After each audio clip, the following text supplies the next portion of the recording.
coif de ofițer poron din timpul lui Ian Sobieski. Ți-ai construit o avere întreagă. Ai moșii, ai vii, robi, dughene, mori fără fi și în clipa următoare, instant, totul este al statului. Fără proces, fără apel. Se numea prădalică și nimeni nu scăpa de ea. Ei, acum ți se mai pare anaful agresiv? Măria sa, Vlad Țepeș, a introdus această lege care acum 200 de ani, alături de Protimisis, încă mai era practicată. Dreptul de stăpânire. Înainte să intrăm în subiect, câteva cuvinte despre cadrul juridic general. Dreptul medieval românesc era o combinație de 3 izvoare principale. Obiceiul pământului sau dreptul cutumiar era principalul izvor de drept, adânc înrădăcinat în practicile locale și greu de modificat prin decret. Dreptul domnesc se exercita prin hrisoave, așezăminte și hotărâri ale divanului, instrumente prin care domnul intervenea, adapta și uneori cenzura obiceiurile existente. Dreptul romano-bizantin, cunoscut sub numele de pravile, a fost receptat treptat, mai ales din secolul al XVII-lea. Îndreptarea legii din 1652 și Cartea românească de învățătură din 1646 au codificat norme de drept civil și penal, consacrând inclusiv cutume surprinzătoare. De pildă, furtul de fructe nu se pedepsea dacă se culegea doar cât se consuma pe loc. Adică dacă te prindea foamea pe drum și ți-o săturai din pomul din apropiere, nu era furt. Însă, dacă luai pentru tot neamul, atunci, ca și acum, erai mârlan. Acum, ce anume se putea stăpâni? Aproape orice. Bunuri mobile, imobile, ori viețuitoare. Iată categoriile principale. Moșiile și satele erau principala formă de proprietate, cu o distincție clară între cele boierești, cele domnești și cele mănăstirești. Țiganii robi constituiau o categorie distinctă, supusă vânzării, moștenirii și dreptului de preemțiune, despre care vă voi vorbi imediat mai jos. Erau, în general, așezați în toate cele 3 tipuri de sate. Și, da, erau vânduți asemenea cailor și boilor, însă, spre deosebire de dobitoace, stăpânul nu avea dreptul asupra vieții lor. Adică își omora boierul vreun țigan, era bun de plată. Da, de plată, fiindcă pedepsele pentru crimă funcționau altfel în Evul Mediu. Dar despre aceasta într-un episod special. Apoi, casele, dughenele, viile și grădinile din târguri intrau și ele sub incidența acelorași drepturi. Căminurile, adică moșiile de la care își trăgea numele neamul, erau considerate, citez, moșii părintești, strămoșești, temenice și beneficiau de un drept special de preferință la moștenire. Transferarea pământului se realiza prin vânzare, dare în plată pentru bir, deșugubină sau împrumut, danie silită sau simulată, zălogire și înfrățire, care putea ascunde o vânzare. Zălogirea era adesea pur formală, fără deposedare efectivă, reflectând slaba dezvoltare a creditului în epocă. Proprietatea funciară era supusă unei multitudini de dări. Acestea au crescut spectaculos de la un singur bir la începutul secolului al XV-lea la peste 40 de dări la sfârșitul secolului al XVII-lea. Văcăritul de pidlă, o dare pe vitele mari, a fost introdus abia la sfârșitul secolului al XVII-lea. Evoluția drepturilor de stăpânire. Înainte de a vă desenui care au fost profitorii ultimi a acestei evoluții, să vă reîmpărtășesc entuziasmul meu legat de vinurile de pe domeniile Davidescu. Vă recomandăm produsele de pe domeniile Davidescu, repet, până nu voi mai avea apă în gură și vin în pahar. Numai și numai fiindcă suntem absolut fascinați de ele. Nu facem reclamă decât la ce ne place nouă înainte de toate. În plus, domnul Davidescu este unul dintre cei mai mari și mai vechi fani ai acestui canal. Nu vom uita niciodată contribuția domniei sale la succesul acestui canal. Și nici oastea măriei sale nu ar trebui să uite asta și să recompenseze cum se cuvine. În plus, cine se numește patriot pe sine trebuie să susțină economia națională și deopotrivă pe cea a fraților noștri de peste Prut. Cumpărați național, cumpărați din Basarabia, cumpărați de pe domeniile Davidescu. Hai noroc și când o fi mai rău, așa să ne fie. Ca la 4 dimineață, când se duc oltenii în piață. La baza stăpânirii boierești stătea adesea dania domnească. Domnul oferea sate sau părți din sate în schimbul dreptei și credincioasei slujbe. Această slujbă era în primul rând de natură militară, adică angajamentul de a lupta pentru Domn. Inițial, în prima jumătate a secolului al XV-lea, aceste stăpâniri condiționate de slujbă aveau un caracter temporar. Modelul era, desigur, cel clasic bizantin, adică pronoia sau pronia. Erau acordate pe durata vieții donatorului și a fiilor săi. Un exemplu concret, dania lui Vlad Dracul, tatăl măriei sale, către boierul Bodin, din satul Vlădești, cu mențiunea, citez, cât va trăi domnia mea și cât vor trăi fiii domniei mele, Mircea și Vlad.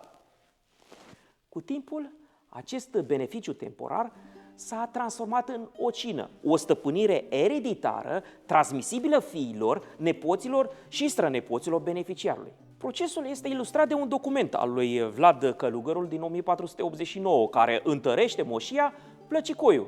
Îți place și ție?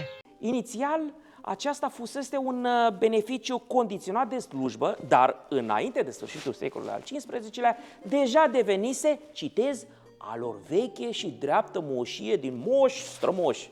Și cu toate acestea, două principii apar până târziu în documentele de cancelare, marcând limite esențiale în stăpânire și în transformarea acesteia. Din cauza lor, un întreg joc de șoarecele și pisica a avut loc între domn și boierii săi, mari și mici. Boierii cum să-l fenteze pe domn și domnul cum să se asigure că nu e fentat. Prea tare. Prădalica. Primul principiu este celebra, pentru noi istoricii, prădalică. Aceasta reprezenta dreptul domnului de a lua în stăpânire o moșie sau alte bunuri atunci când acestea rămâneau fără stăpân legitim. A apărut în Muntenia la mijlocul secolului al XV-lea, chiar în vremea voievodului nostru favorit, Vlad Țepeș, și a dispărut spre sfârșitul secolului al XVI-lea. Important de știut, în Moldova, prădalica nu a existat, dreptul de moștenire al femeii fiind acolo bine stabilit și necondiționat. Deci, dacă erai femeie cu stare, era mai bine să trăiești în Moldova lui Ștefan cel Mare decât în Muntenia lui Vlad. Când și cum se aplica prădalica? În principal, în 3 situații. Prima și cea mai frecventă, stingerea liniei masculine. Dacă o familie boierească nu mai avea moștenitor de sex masculin, proprietatea revenea domniei. Logica era simplă și crudă. Se considera că femeile nu puteau îndeplini obligații militare ce decurgeau din stăpânirea unui bun. Din păcate, până în perioadele recente, oamenii nu cunoșteau decât 2 genuri. Cu alte cuvinte, dreptul de proprietate era direct condiționat de capacitatea de a purta armele. Nu poți merge la război, nu ții moșia. A doua, înstrăinarea în afara familiei. Dacă o moșie era vândută sau transferată unor persoane fără legătură de sânge, domnul putea invoca prădalica. Serviciul militar, decurgând din stăpânire, era nominal. Puteai delega, dar numai rudele, dacă se găsea vreun voluntar dispus să meargă la război în locul tău. A treia și cea mai gravă, hiclenia, trădarea adică. Orice încălcare a jurământului de credință față de Domn, prin părăsirea slujbei și a țării, Uneltiri împotriva domniei, ori refuzul de a lupta, atrăgea confiscarea integrală a averii. Un act din 1528 emis de Radu de la Fumați stipulează limpede, citez, dacă piere cineva în hiclenie, iar agonisirea și averile sale, să fie domnești. Principiul a fost reafirmat și în secolul al XVIII-lea, pe baza unei hotărâri a porții otomane. Și nu erau necesare fapte mari atunci. Chiar și tunsul oilor pe o cina domnească, fără știrea Domnului, putea fi calificat drept hiclenie. Prădalica se aplica și altor bunuri, nu doar moșiilor. Un exemplu elocvent, la moartea unei monahii, actul precizează explicit că satele, țiganii și viile sale nu vor fi prădalică, ci vor rămâne mănăstirii. Tocmai pentru că, în mod normal, și acestea ar fi putut intra sub incidența dreptului domnesc. Și aici ajunge la numai puțin celebra formulă, iar prădalica să nu fie. de cele mai multe ori aflăm în documente cum funcționa prădalica, tocmai prin modul în care e aplicată această formulă, deci nu direct. Aceasta era o clauză specială introdusă în actele de danie sau de confirmare, prin care domnul renunța benevol la dreptul său de prădalică. Cu această formulă, moșia putea fi moștenită și de descendenții pe linie feminină și putea fi vândută fără teama intervenției domnești. Ce să te faci când, ca domnă, depinzi prea mult de sprijinul politico-militar al unor boieri? Nu poți refuza când îți cer un favor, adică o abatere acolo de la normele juridice. Ai putere politică? Poți adapta legile la nevoile tale. Recunoaștem modelul și astăzi cu clientelajul stimabililor noștri politicieni. Dispariția prădalicii a fost legată de introducerea dreptului de moștenire prin testament. Dacă stăpânul putea emite liber un testament, domnul nu mai putea interveni. Această evoluție a fost considerată de istoricii mai vechi drept o victorie a marii boierimi împotriva puterii domnești. Situație din care noi astăzi, oamenii simpli, profităm. Vă dați seama ce prăpăd ar mai fi făcut ANAF-ul dacă prădalica ar mai fi fost și azi în vigoare. Dar încetez mai bine aici înainte de a da idei iubiților noștri conducători. Protimisis. Al doilea principiu limitator se numea protimisis, termen de origine grecească, sau dreptul de preemțiune, și a fost aplicat deopotrivă în Muntenia și în Moldova. El era dreptul de preferință revenit anumitor categorii de persoane de a cumpăra sau răscumpăra un bun imobil și, în anumite cazuri, chiar persoane, înainte ca acesta să fie înstrăinat către terți. Iată aceste categorii în ordinea preferinței. Pregătiți pix, hârtie și un pahar de vin domnesc și, dacă vă va plăcea, poate v-am câștigat preferința pentru acest canal și pentru butonul de abonare. Rudele erau firește în capul listei, ideea fiind că moșia să rămână în cadrul familiei lărgite. Pe 16 mai 1600, Nicolae Pătrașcu Vodă decide ca vornicul Oancea, văr primar, să răscumpere o moșie, motivând că, citez, mai bine să fie dedină la dedină decât la unul dintre străini. Un document din 22 septembrie 1580 descrie procedura în detaliu. Când mitropolitul Anania a cumpărat o ocină în satul Sârbi de la jupânița Marga, fiica lui Chirca Vistier, a fost obligat să întrebe, citez, pe toate surorile jupânisei Marga și pe toate rudele ei și pe toți megiașii și din sus și din jos. Un act moldovenesc din 10 mai 1583 arată că o tranzacție pentru satul Popești pe Siret a fost anulată. Motivul? Frații Gheorghe și Boldescu, rude mai apropiate ale fostului proprietar Isaac Vistiernic, au dovedit că, citez, sunt mai îndrept ca să-l cumpere. Frecventele vânzări către rude, frate, văr, unghi, arată că protimisisul era adesea respectat spontan. Chiar și în secolul XVIII, Divanul Moldovei reținea ca primă preferință fiii, apoi celelalte rude până la gradul al IV-lea. După rubedenii urmau codevălmașii sau părtașii, adică persoanele care dețineau proprietăți la comun. Apoi megieșii, vecinii, adică veneau la rând. Dreptul lor era adeseori abuzat pentru a-și uni moșiile dispersate. Formula cu știrea și voia megieșilor apare frecvent în documente tocmai pentru a certifica respectarea procedurii. Foștii stăpâni, cei care pierduseră moșia în anumite condiții, de pildă fugarii sau cei care vânduseră din nevoie, aveau dreptul de răscumpărare. Acum urmează două categorii care vă vor surprinde. Românii, țăranii aserviți, adică, puteau încerca să-și răscumpere, citez, capul și delnița, adică persoana și partea de pământ, sau doar capul, dacă își vânduseră libertatea. Clăcașii aveau și ei drept de preemțiune la arendarea moșiei, pe care erau așezați. Creditorii închideau lista în perioada târzie și în anumite cazuri specifice, atunci când bunul era oferit ca zălog. În general, procedura aplicării preemțiunii era relativ simplă.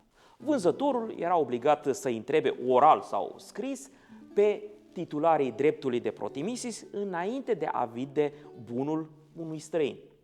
Renunțarea se făcea prin semnarea actului de vânzare, uneori condiționată de favoruri viitoare. Termenul în care putea fi exercitat dreptul a variat considerabil.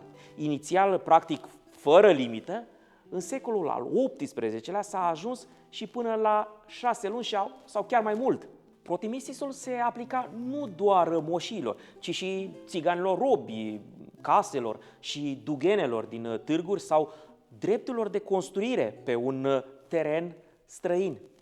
Extinderea la persoanele robite reprezintă o particularitate strict românească pe care nu o mai găsim nici în Imperiul Bizantin și nici în statele slave sud-dunărene care i-au adoptat sistemul de drept.